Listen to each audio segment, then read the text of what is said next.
not on the inner realms, not on the inner truths, but on something external.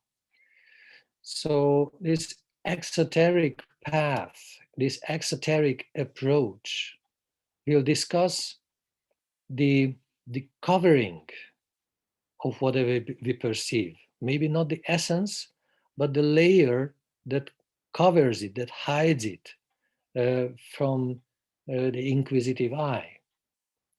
And this exoteric path of the Vedas, like an approach in the Vedic revelation, we can say this is a practical kind of religion, a very practical approach. You want to be successful, follow this ritual. You want to achieve a better standard of life, follow that kind of ritual. Therefore, we can say that in general, this path, this approach is represented in the Vedas by the Karma Kanda section.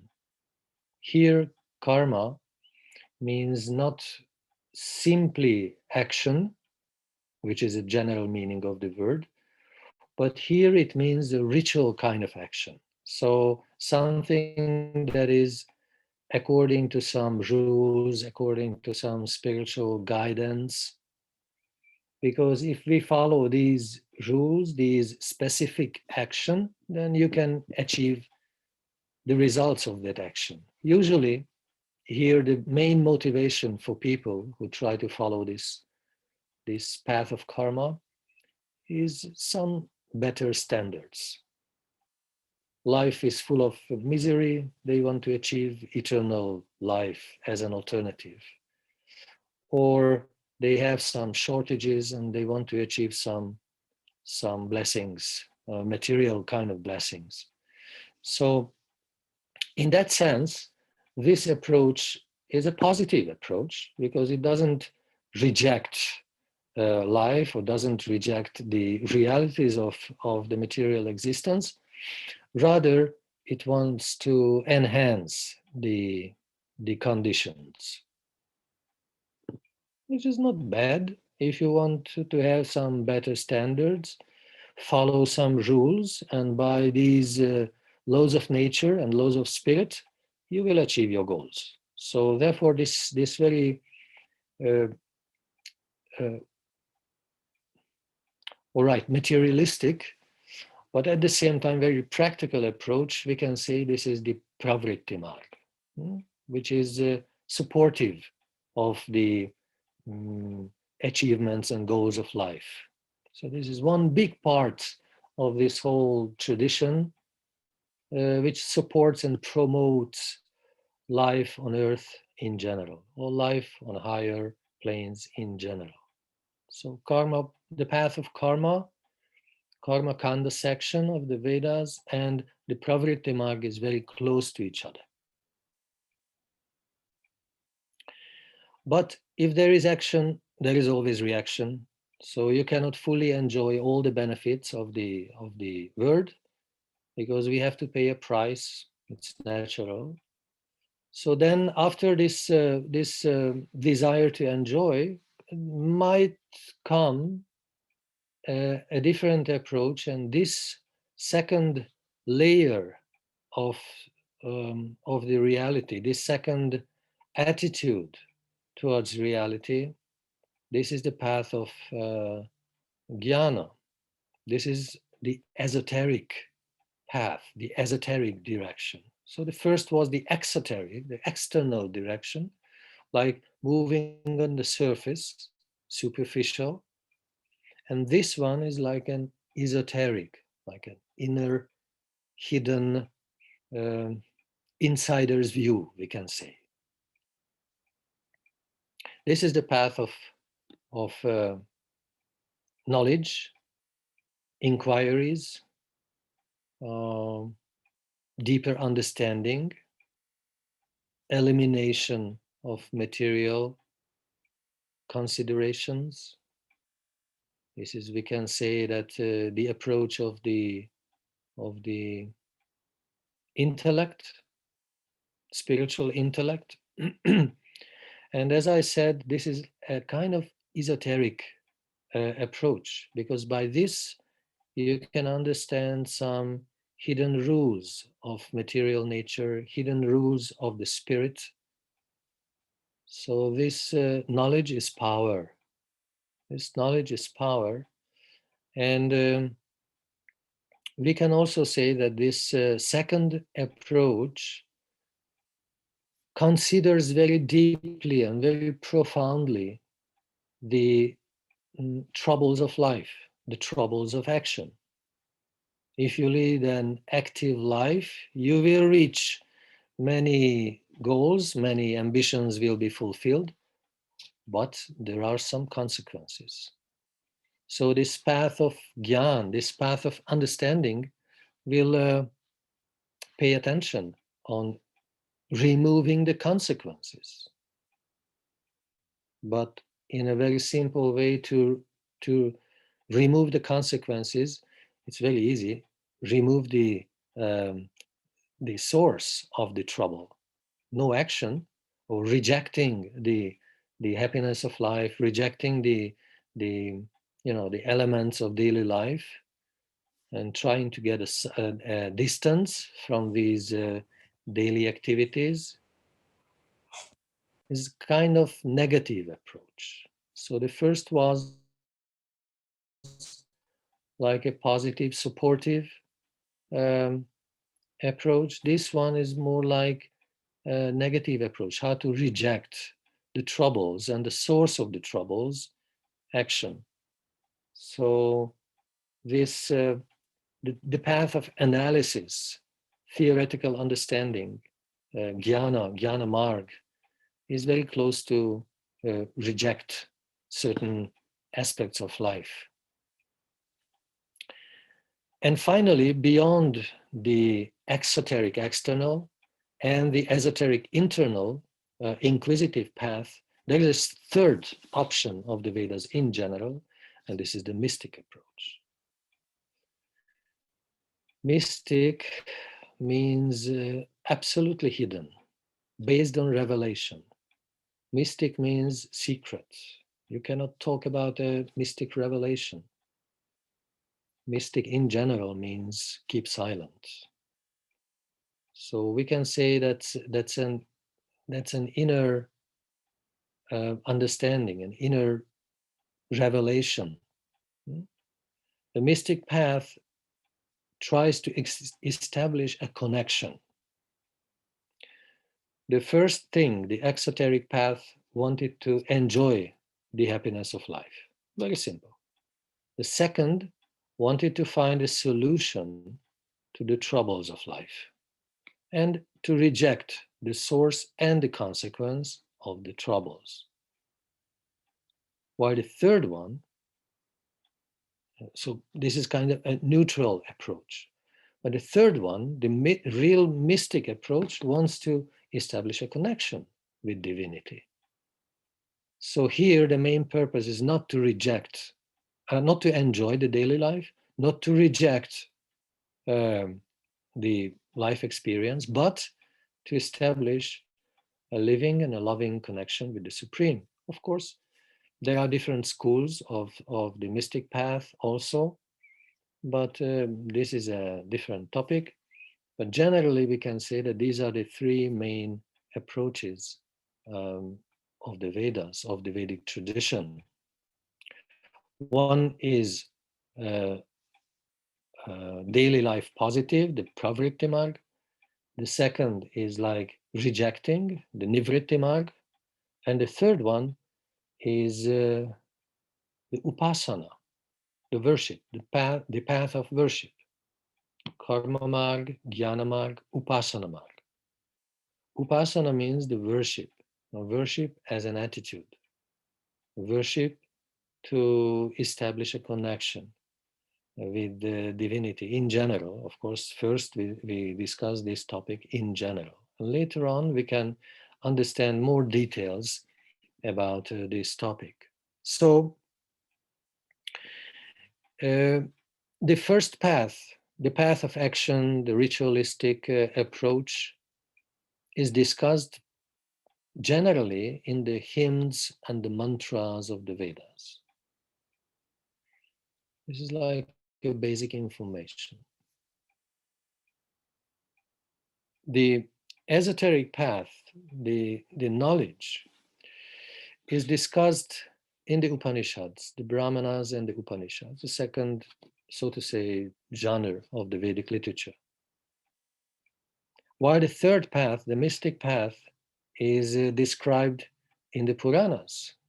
In our discussion now about the Bhagavat Purana, this also belongs here. The Puranas and the Pancharatras, they give the specific information on worship. How to practice that nicely, what are the elements, what are the prospects.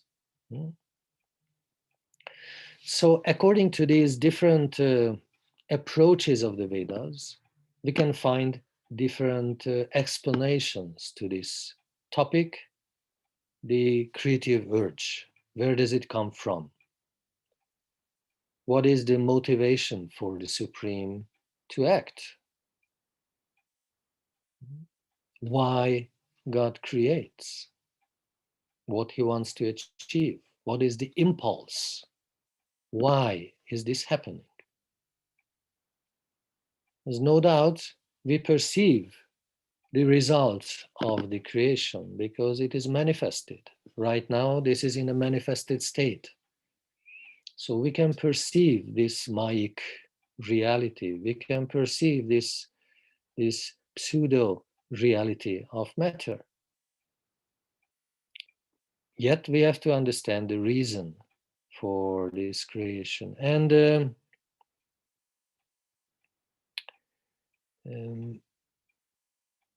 we know that three aspects we understand about God Supreme, this God aspect, as we discussed many times, like a generator, operator, and destructor.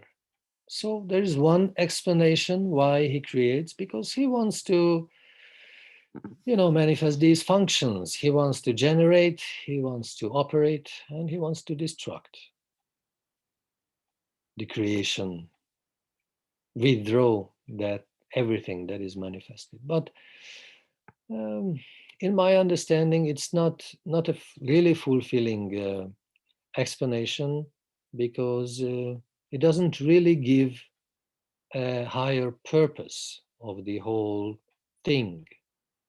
Why to start a creation in order to finish that is not a very high purpose. Yet, if we try to analyze what are the different versions of the creation, the answer to this enigma, or the explanation to this enigma of creation, especially in the Rig Veda, we find a very interesting hymn. It's called the Hymn of Creation. And really, if somebody is interested in this topic, it's worth studying that hymn, because it describes the primordial, the original conditions before the manifested creation. It says nothing was separated yet. Darkness and light was alike, very similar to each other. No distinction between the things, no day, no night. So like an original chaotic pre-phase of creation. And then the text describes there was a first wave. And this first wave was like a throb of the heart. It's a very poetic expression that the first impulse was like the throb of the heart. And then the last section of this hymn will tell that, yes, this throb was like the creative urge, the first kick in the whole system. And this is a kind of passion, according to the text, a kind of passion, and still that passion is reflected after that in the creation. And then in the last section, a very substantial question comes: why it is happening, how it is happening. And then there is an answer, interesting answer. The text says it's a secret, no way to understand, but only the one who has started the whole system, he will know. So only who started the system, he will know. God will know. But then the real interesting thing comes, because there is the last question is like, or maybe even he himself doesn't know. So it kind of leaves the question open whether God knows why he created or not. It's a very interesting explanation. Maybe this is a secret even for himself. Very, very interesting. But other explanations for the creation, for the creative urge, they are more specific. They have a direct explanation, not such a poetic question and like God is unsure of the creation. Very, very interesting. I find it very poetic. But the other type of explanations, they give different meaning to the whole issue. So what is the purpose of this creative urge? We can also say that it's a word of justice, and the reason or the purpose of this creative urge manifested in the word is to exercise this power of justice. This life is a field of action and reaction. So as you sow the seed, you will reap the harvest. Action, reaction.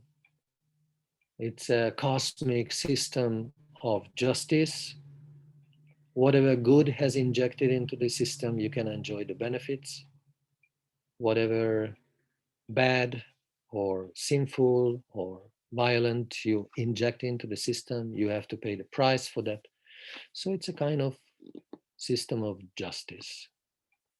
And no doubt many people believe in a just God, that he will give all the fruits and all the results of the previous actions. And whatever has done, whatever has happened, we have to pay the price. Yet, if the whole system is based on justice, then we have a very difficult case. Therefore, our explanation in our more specific tradition is based on mercy. So we see the purpose of the creation, the urge, why Krishna wants to manifest his energies in such a way, in an act of mercy. For us, creative urge, the first motivation of God Supreme, why he starts this whole system, is an act of mercy. Because actually Krishna doesn't, the primary use of the material sphere is not justice over the jivas. It's not a cosmic mishap. I know how it happens, or maybe I don't know. So not like this. But even the material sphere serves the purpose of the Supreme. So we know from our teachers that even the material sky gives space, gives time to specific leelas of Krishna. So he enjoys his leelas in the material world as well, some specific leelas here, and ultimately he wants to reclaim his devotees. So the purpose of the material creation is to invite the jivas back home, back to Godhead.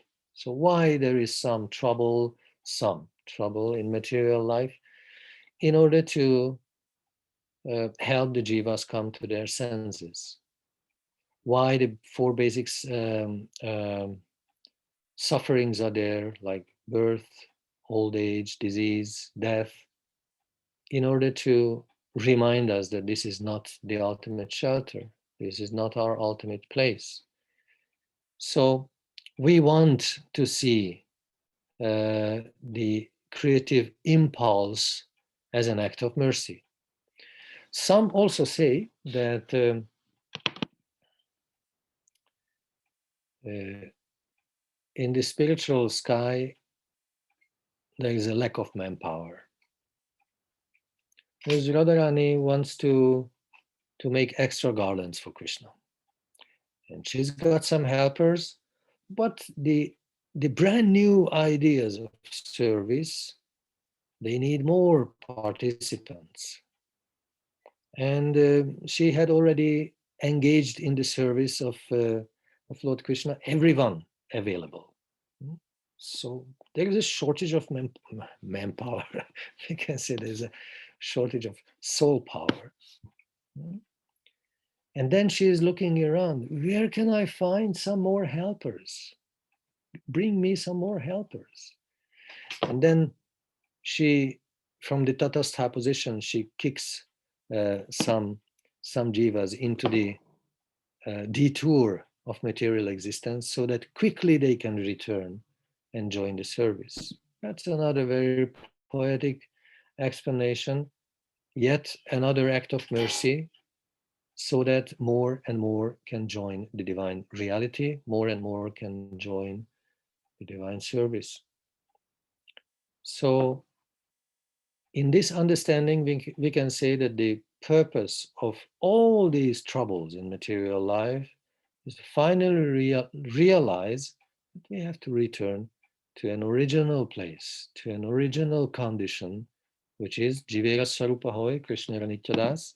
The original position of the jiva is that it's an eternal part and parcel of the energy of the Supreme, eternal partner, eternal servant. So it's a very prestigious position, and all the troubles of material life help us to understand this one point. If we are obedient students, then we shall understand it easily. If we are little blockheads, then we need some more remarkable, more influential methods to understand, to remind us. So ultimately, we want to see this creative urge as a desire to reclaim the lost souls.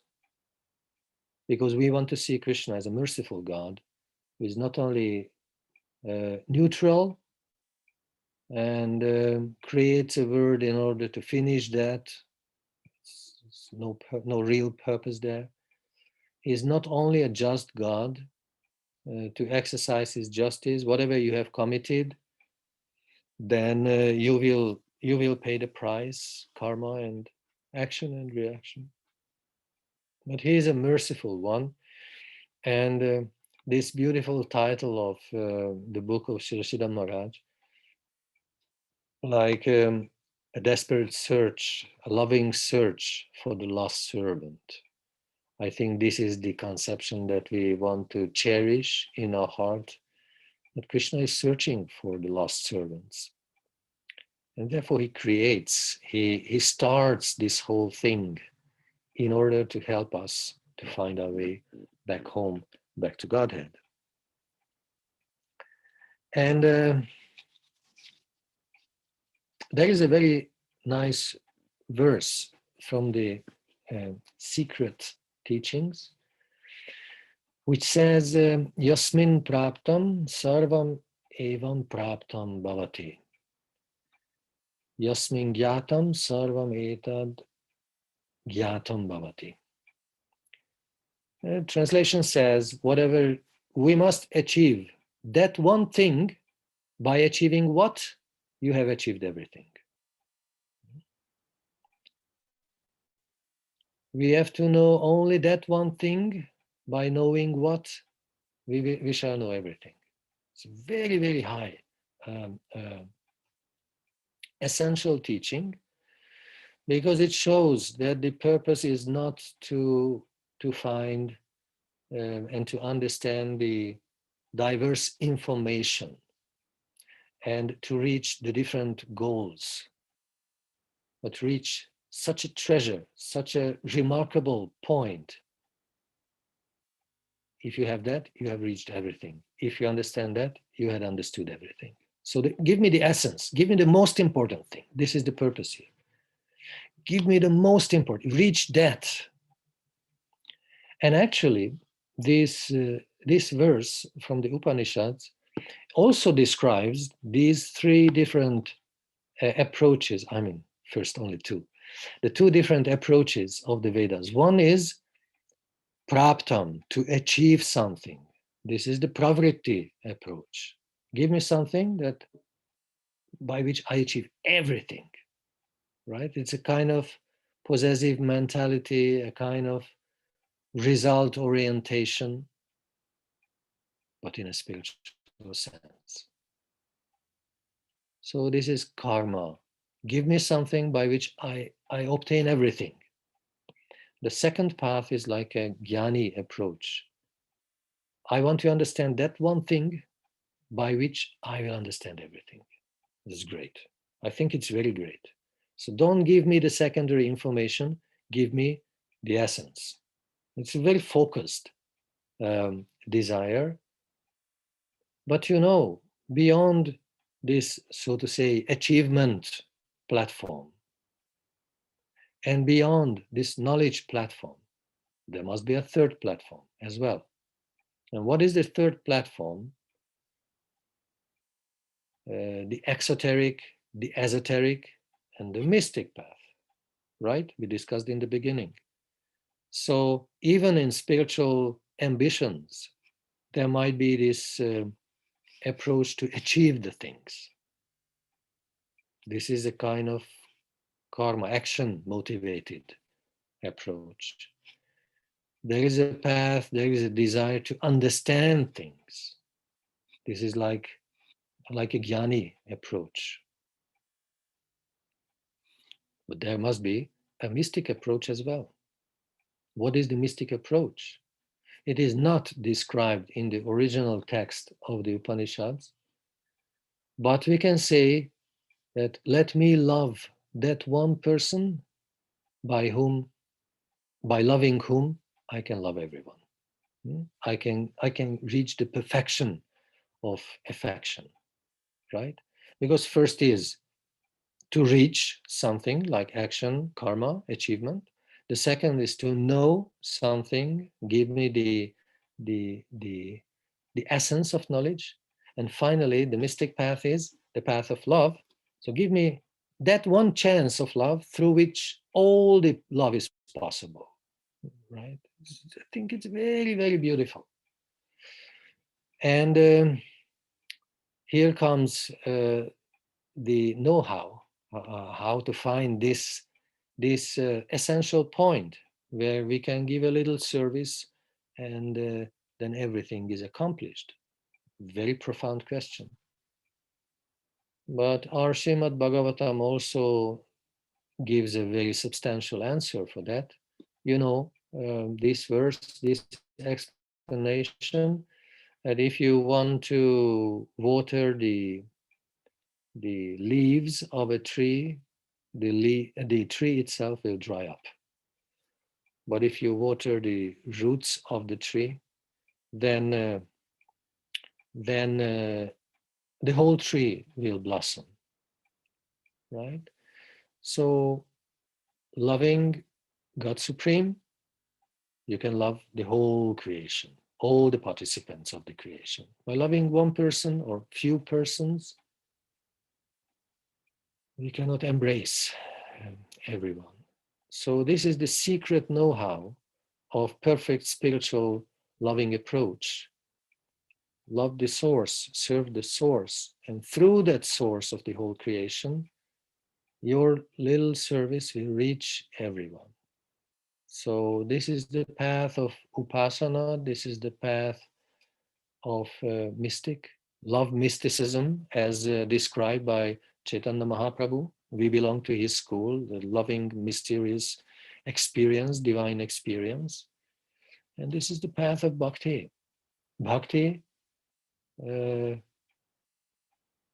wants to find the source, the ultimate source of divine love. And if we serve that source through that, these channels, everything will blossom. It's very important for us.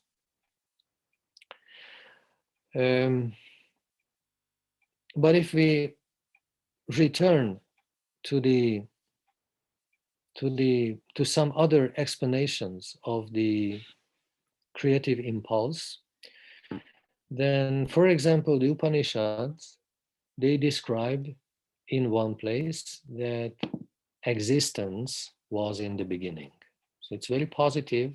It says not from darkness had been born the light.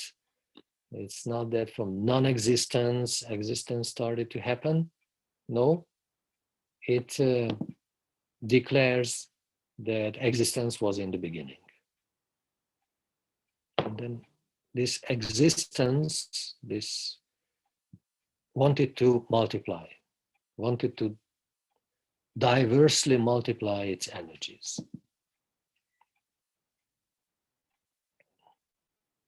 So from the divine source, it was so full of energies that it wanted to show, wanted to emanate all the energies.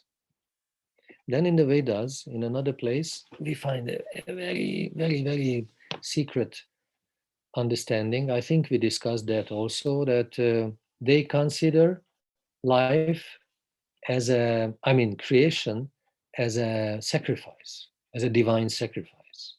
So that the original person sacrifices himself in order the creation is functioning well, functioning nicely. I think it's a very, very high concept. But our understanding goes even further, because the Puranas will tell us that Krishna's purpose with this creation is to show his affection, to show his mercy. He wants to associate with the devotees, those who are still living under material conditions. And the purpose ultimately is to provide a divine place for his leelas, a place of leela. And we know that Krishna is ready to come just like one human being. We worship Krishna's Nara Leela when he comes like a human being.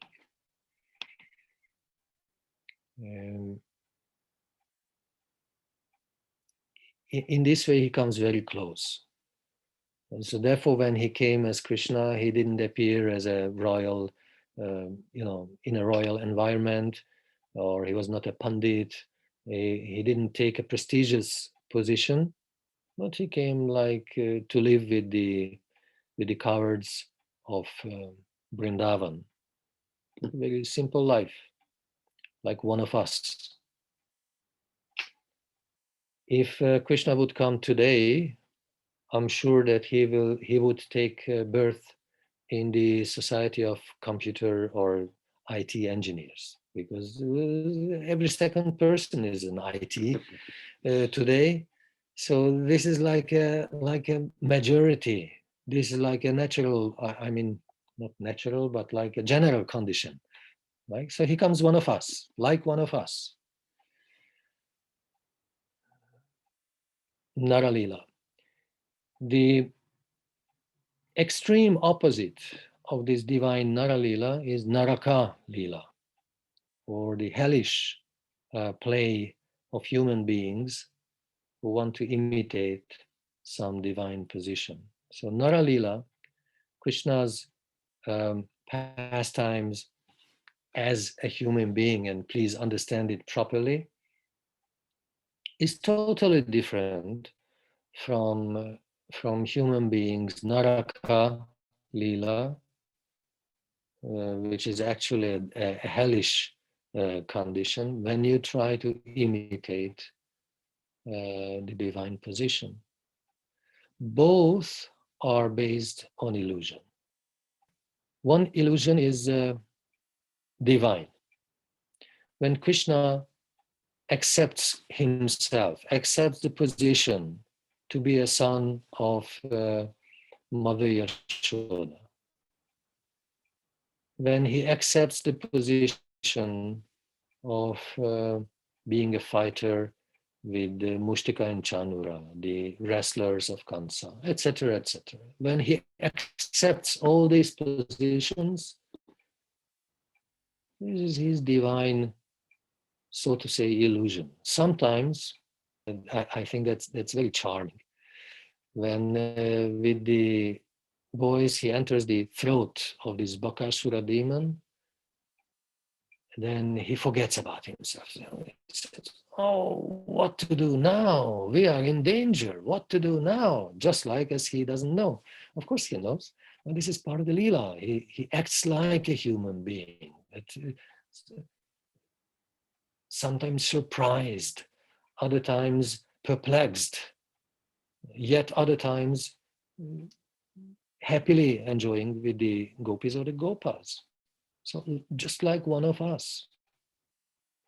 It's a kind of illusion. He's ready to forget about his divine position. And this is a sweet kind of divine illusion when the human beings start to act as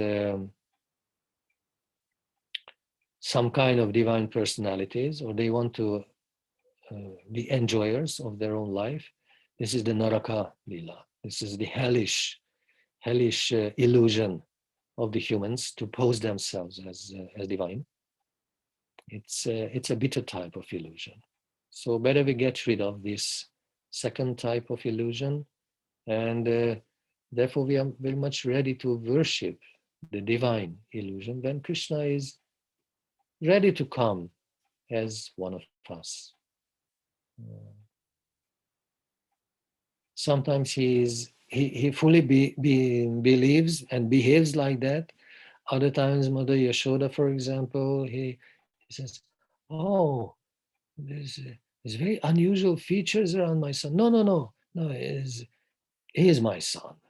So she's back to the original ras, when she doesn't want to consider the divine potencies of Krishna, but wants to enjoy this very intimate, loving relationship with him. So this also gives us some understanding about the purpose of the creation. Why is this creative urge in Krishna? In order to show all these beauties of relationship with him. So what we can also say, as above, so below. So as there is a divine urge of creation, there is a human urge of creation as well. Humans are very much motivated also, right? So what is the explanation for the human motivation? We have to examine that also. And the layers, the basic layers of existence are there, as Srila Maharaj described. The three main conceptions are there.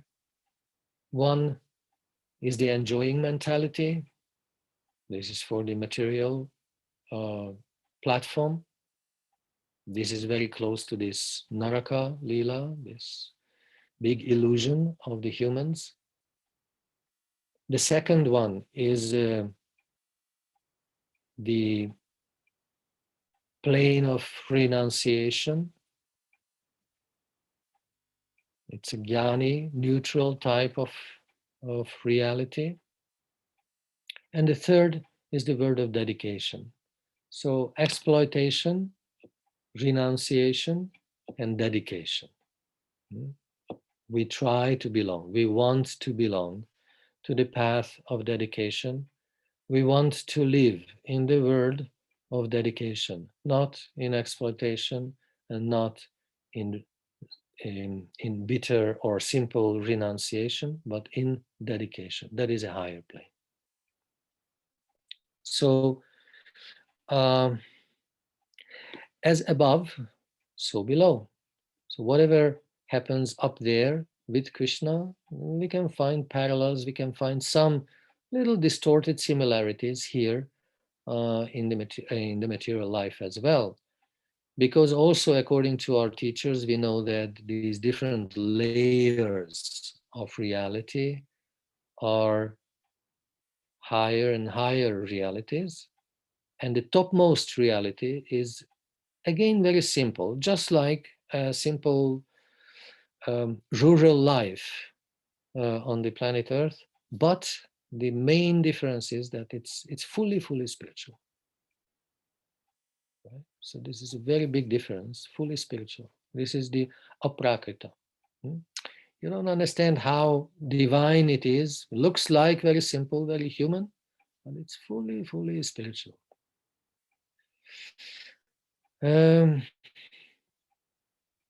But as above, so below, it is also said that God has turned into action in humans. God has turned into action in humans. What does it mean? In the Gita, it is said that I'm the taste of water, I'm the Om in the mantras, and I'm the ability of man. I am the mankind in man, in the human being. I am what makes a human being a human being. This power is me, right? I think it's very beautiful.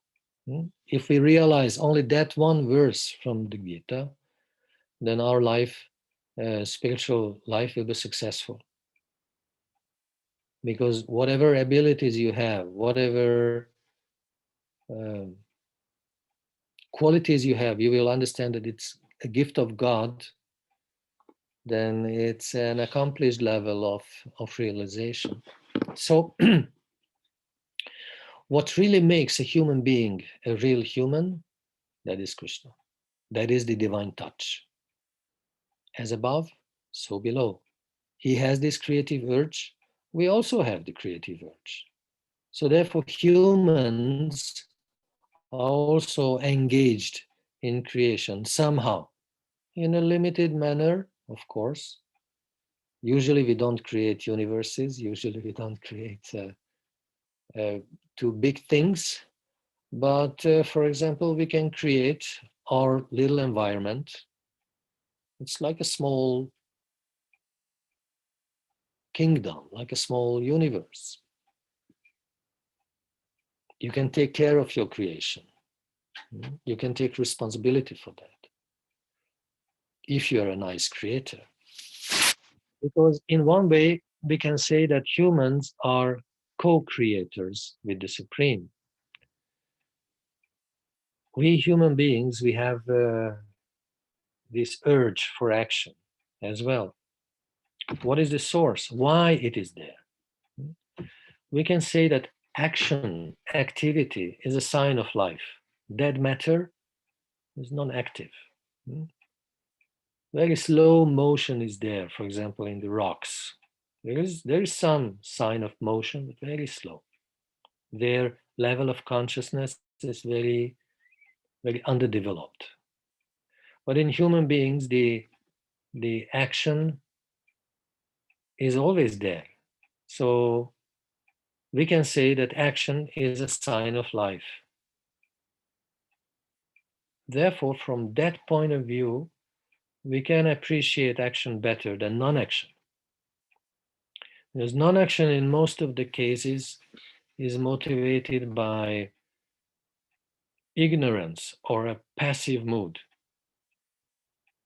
lazy. So better be active, because that is not tamasic, not motivated by darkness, but motivated by desire, rajasic. In that sense, action is kind of better than non-action. But the best is if our action is proper. It's a kind of knowledge, a kind of scientific action is there. That is the best. To see the consequences of your action. And then you stop doing the nonsense and you start to act properly, to avoid everything that is detrimental to your spiritual achievements, and to practice nicely everything that is useful, beneficial for your spiritual achievements. So it's common sense. But why is there? What is the purpose of this creative urge in humans? And we understand from our Shastras that first of all, for the simple maintenance of life, we have to act, right? Just to transfer the food from your plate to your mouth, it's action. So on a very, very, very basic platform, we have to act in order to survive our life, so to say. But, even flowers, they consume, they take their food, they maintain their lives, so it's not very specific. Humans also act for enjoyment, right? This is a very basic, very general source of motivation. We want to enjoy life, we want to be happy, which is normal, no problem with that, but be clever, how to be really happy. So another motivation is domination over others. Sometimes this is more fighting involved here. So this is trouble. With this type of action, there is always trouble. And then also, you can act out of duty. Act for action. Like Krishna says to Arjuna, fight for the sake of fight. So act for the sake of action. Sometimes that is also difficult. But to perform our duty, this can help you to come to a sacred platform. And finally, we can act, we have a motivation for action in devotion. So I think this is the crown on the system.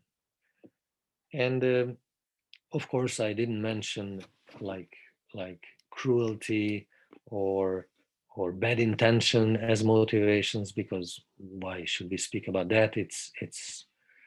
Let's exclude these extreme motivations from our system.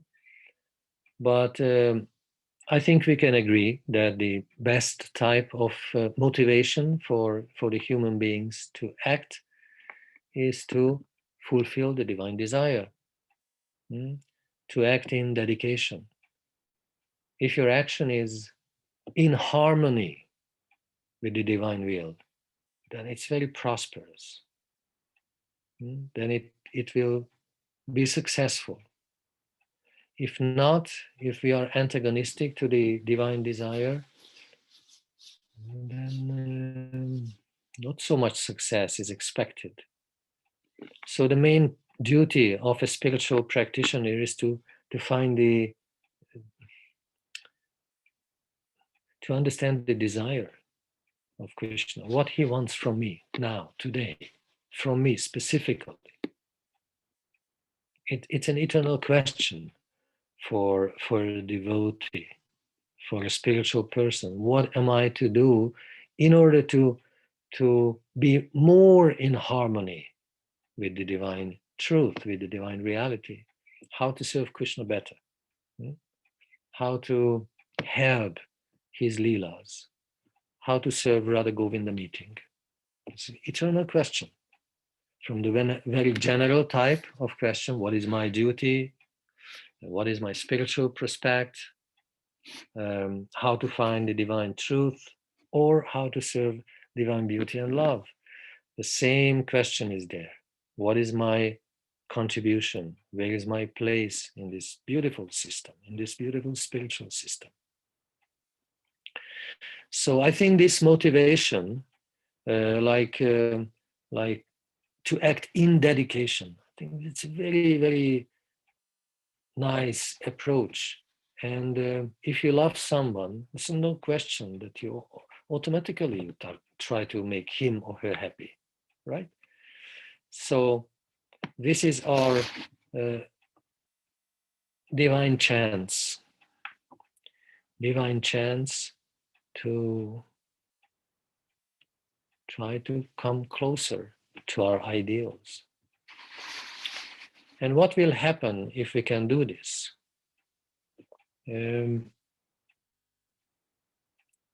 Until we try to understand the system, we have to analyze the 5 main elements of action, which, just to mention to you, the 5 principles of action is first, the field of action, like your body is involved in this kshetra,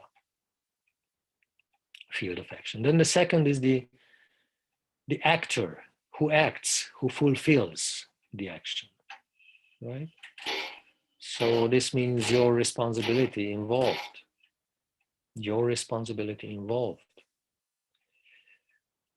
Then the instrument of the action is the senses, like the information and the active senses. Then the motivation, the urge, this is the 4th element. And finally, the super soul, who will provide everything that is necessary for you to perform that activity which you must do on the spot. Selfish,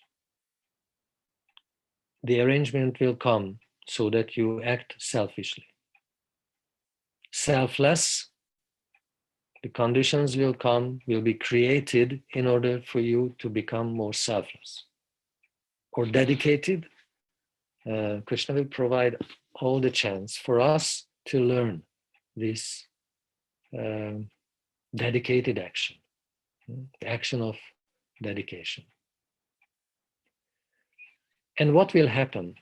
So if I am in harmony with the divine reality, then what will happen? Let me quote one verse for that. As the sun rises, it removes the darkness of the night. And also the fears of the living being coming from the darkness. One who knows the sun like this, that it removes the darkness and removes the fear. So one who knows the sun like this becomes a destroyer of fear himself. What are these fears? These are the fears of life, like birth, old age, death. And not only a destroyer of the fears, but also the cause of the fear, which is ignorance. Darkness in the shape of ignorance. So this will happen. If we come more and more in harmony with the divine truth, with Krishna's loving reality, the more and more you can help others to also come there, to realize for themselves that we are not born of darkness and there's no fear. Please, there is no fear. Don't let yourself exposed to fear or challenged by fear. No. From the word of distrust and insecurity, we must come to the platform of divine, embracing, loving reality. This is our purpose. So the more you come closer, the more you embrace the light of the sun, the more you can shine it on others. This will happen if our action, if our motivation becomes more and more spiritual. And finally, I wanted to quote another verse from the Srimad Bhagavatam itself, which describes the position of the embryo, like in embryonic form. And it's very, very, please pay attention on this verse. It's from the 3rd canto of the Bhagavatam. It says,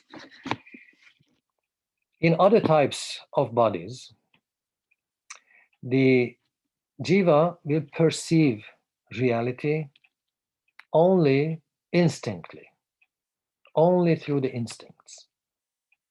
So that means in the human form, we have higher capacities. In lower platforms of life, only the instincts and this very basic material nature motivates the beings. And such a limited being will perceive only what is pleasant and unpleasant. Only this. But I have taken such a body where I can control my senses and I can understand my destiny. Right? So this is what makes us human beings. You can control your senses and you can understand your destiny.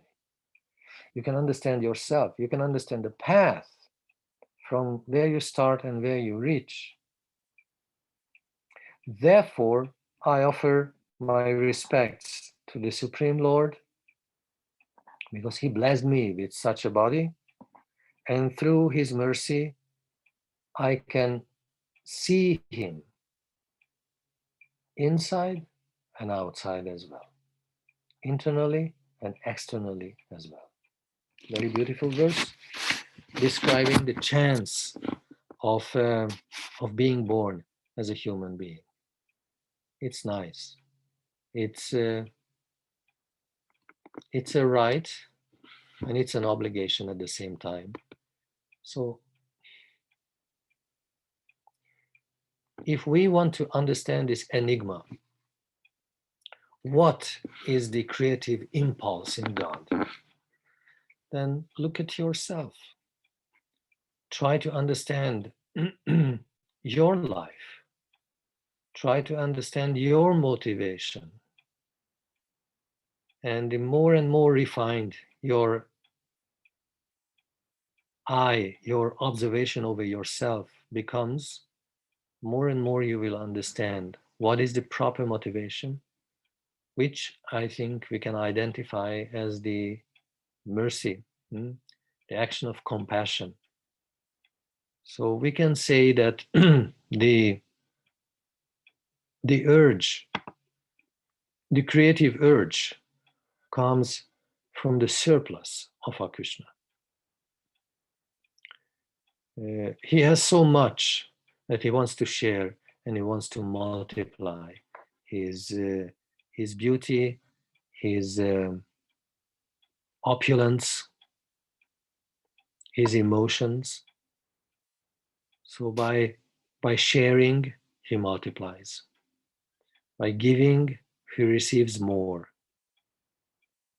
It's a divine principle, and therefore we have to apply that in our life. Try that. If you give, you will receive. We think that this is complicated. It's not. Once we had been to a Nagar Sankirtan Harinam party in a busy square, big traffic was there. We were sitting and the devotees were singing nicely, humbly. And usually people pass by, they don't pay too much attention. but somebody has thrown some coins, like a donation, which is nice. And there were some beggars on the street, on the same place. And these beggars, they started to go around with the people asking for the devotees, for the performance. And some of them was calculating, oh, the small amounts I will give, and the little bigger amounts, little bigger coins I will preserve for myself. And then he said, no, I will give everything. So that it was so nice to see that they could apply this principle. Give and you will receive. And of course, this is not only a financial question. This is an exchange. This is a general rule in life. Give and you will receive. The more sacrifice you make, you will be taken more care of. So, no risk, no gain. A little risk we have to give.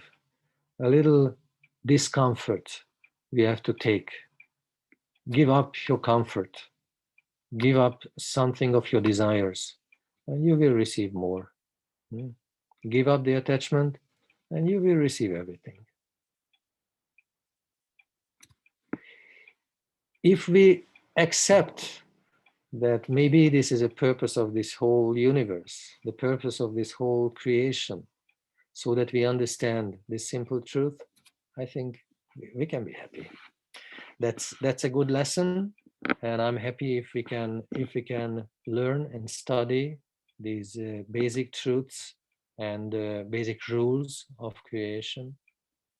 But ultimately, our goal and our duty in our spiritual path is to bring our soul, ourselves, back to the source.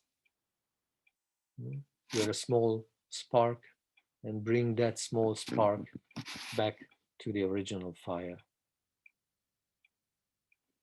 This much about the creative urge. So try to admire Krishna's desire to create. In this way, we can understand more about it. And also try to examine yourself more and more profoundly about your motivation, about your urge. What is the source? What is the purpose? And try to come more and more in harmony with the divine purpose.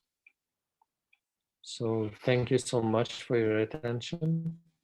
Be blessed in your spiritual endeavors so that you are successful, so that you embrace the divine sun, Krishna's bright message, and you can distribute it to others to help them also come closer to their real identity and to the source of eternal dedication, the soil, the realm of dedication. This is our original home.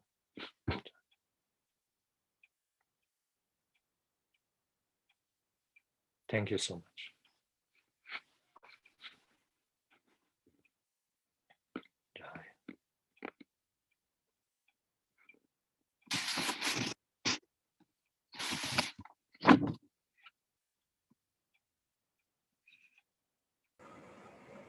Radhe Radhe Gurudev. Jai. We're gathered here. I would like to show you around. Oh, really? Изключвам български.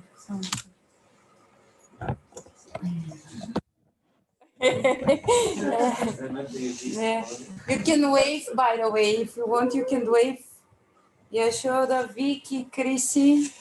There. Damodar Dice to Yuleto. Yeah. Dragi. Ganga, can you spotlight us, please? Because I don't see the spotlight. Thank you. Oh my God. No, you didn't. Can you spotlight again, please?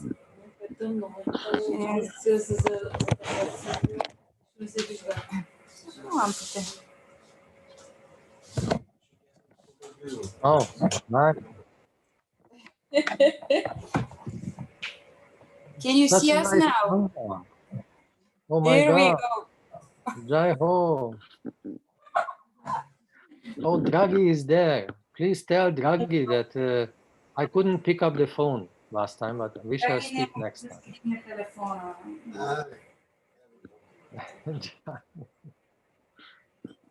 It's okay. Here in the corner, let's not forget this.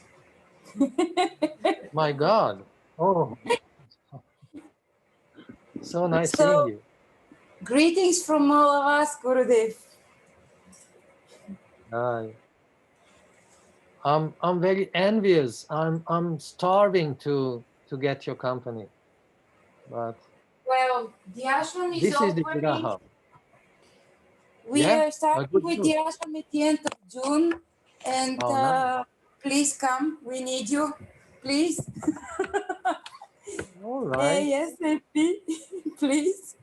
But what if I have to make 10 days or 2 weeks of quarantine in Sofia? That's wonderful. We don't mind. Някой да има възражение за 10-дневна или 14 карантина в София. We don't mind, Gurudev. You don't mind. All right. Do you? Do you mind? I don't mind either. So we're all good. I don't mind. Gurudev, Gita Govinda has a birthday today. Really? Yes. Oh my God. This is your special mercy. Is that a fortunate day? And Nikki Herodek as well. Nikki, where are you? Yeah. I think she was online, but I'm not very sure. I'm here, listening to you. Haribol. Happy birthday, Nikki. Happy birthday. Happy birthday. Happy birthday, Nikki. Thank you. So yes, we are very eager to hear some news from you, hopefully very soon, that you will join us here in Sofia. We are very jealous of the Hungarian Bhakta having you year and a half for themselves, and now we want you here for at least 14 days. No, having for themselves. I was sitting here by my desk, hiding in Ludasto, not moving to any place. So, but take it as a spiritual exercise, a spiritual practice, because Mahaprabhu told about the two ways. One is the viraha, and the other is the milan. One is the separation, and the other is the meeting.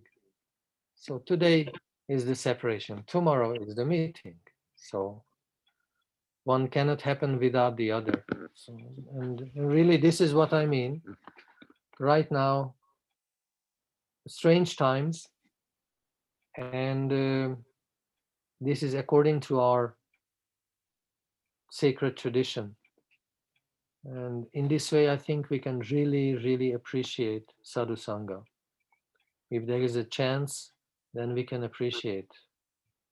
If it is withdrawn, it's very painful, no doubt, because we are not satisfied with the theory. And you remember what Krishna said to the gopis, that, oh, why did you come? Why don't you go home? It's dark, late at night, and the forest is full of dangers. So why you did come? And then they said, oh, because you were calling. So you played the flute and we couldn't resist, we came. But if we go home, we shall not have you. And then Krishna said, but for example, you can meditate over me. But then the gopis were really, really upset. Meditation is not for us. No, please. We are not satisfied with the substitute. We want the original. But what is the original? I think sometimes we are stupid enough to appreciate only in the absence of the original. So anyway, take it as a spiritual practice, a little tapas, and it will bring some good benefits. But maybe we are if Mahaprabhu had a different conclusion, like it's not separation that is the highest, but the meeting that is the highest, maybe then we could associate freely. Who knows? Maybe this separation is the blessings of Mahaprabhu. He wants to remind us of the intensity of separation, which is no doubt there.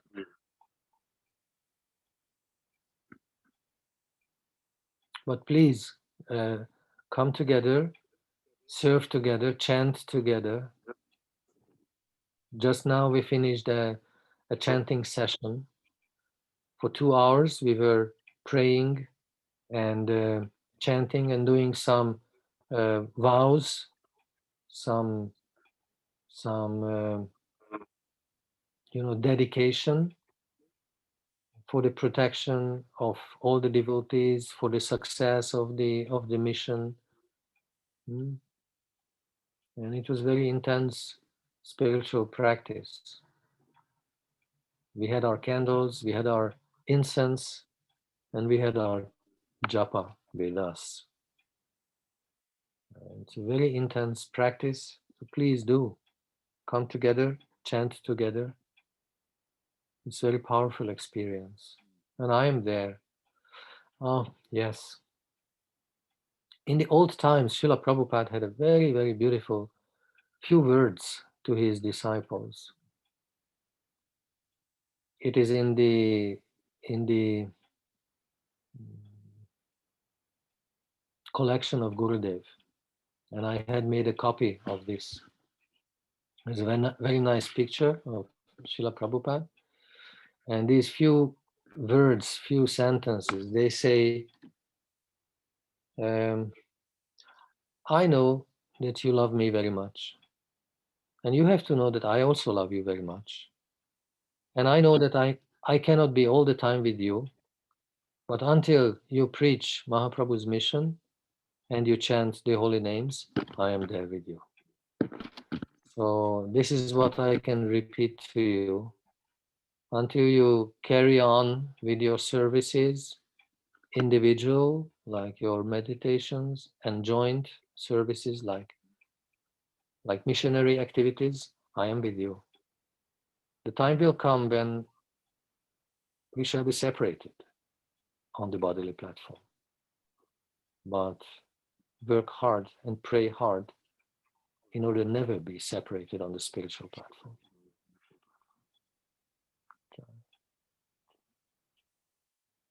Right? You agree?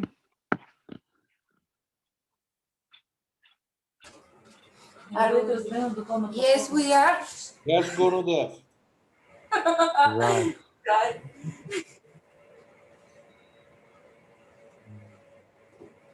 And thank you so much for all the efforts and all the offerings in the name of, for the sacred memory of my mother.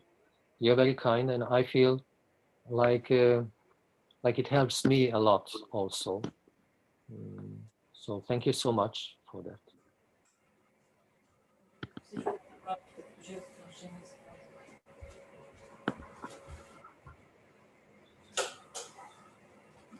In one sense, this is a family affair, right?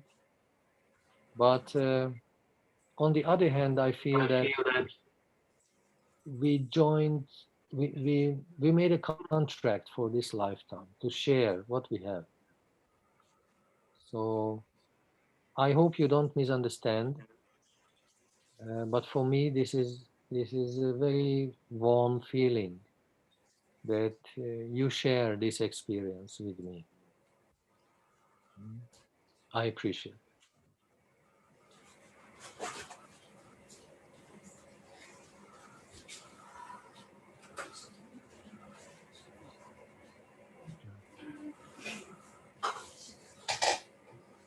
I saw that Tetsu is also there, right?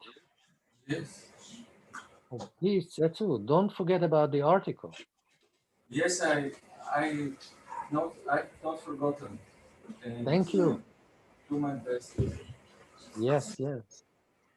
I heard also some news about your book, your translation. how it happened? There was some visit. The president of Bulgaria visited the Pope Oh, really? 1 week ago and gave the book to the Pope. Wow. That's nice. So he will read your book, your translation. Yes, the translation. So people are curious about this. I hope it will be of benefit for others. And further, can I ask if possible? I have to get some example of the journal, one journal, how to write the article exactly. I need to have the journal, maybe one issue of the journal. If you can send me by In the ashram, email. you have some. In the ashram, you can find some printed material, and I mean hard copy, and but Is better. sorry. Maybe not a hard copy, but a PDF file would be better. Email. All right. I will send you some PDF if it is good. Yes, I would appreciate it.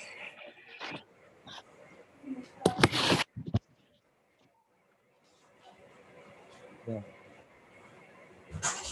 Yeah, I will give you some details, some information about the. Good. Okay.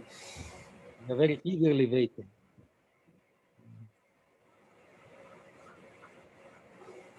All right, so please accept my dandavats at your feet. Be blessed, and I hope to see you very soon in 1 month's time. And yeah, of course, in case there is any need, you can find me. I'm there for your assistance, and I hope you are all fine. And please go on like this. Jai. Thank you so much. Thank you, Gurudev. Thank you very much. Dandavati. See you very soon. Be blessed. Pranam. Gaura Bhakta Vrinda ki jai. Gauranga Premanande. Hri Hri Bol.